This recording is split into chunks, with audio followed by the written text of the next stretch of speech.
Anda nak buat facelift dan dapatkan V-shape jawline tanpa jarum dan tanpa pisau? HIFU lah jawapannya. Saya Dr. Zulaika. Ramai yang risau bila muka start sagi, dah ada double chin ataupun jawline dah semakin tak jelas. Tapi tak semua orang berani dengan jarum ataupun untuk buat pembedahan.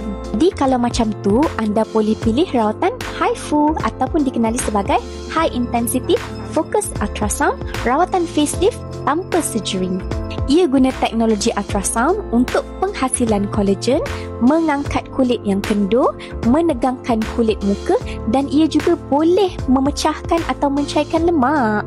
Dan selalu juga pasien tanya, berapa shots HIFU sebenarnya? Ada tempat 300, 400, 700 pun ada. Tapi dengan kita offer for whole face treatment 4,760 shots. Banyaknya. Jadi kalau dah buat 4,760 shots dalam satu sesi, anda akan dapat efek lifting dan juga fat melting yang lebih efektif, berkesan dan juga lebih cantik. Sekarang kita ada trial promo tau untuk HIFU ni sampai 8 hari bulan 9 je. So kalau anda berminat, apa lagi?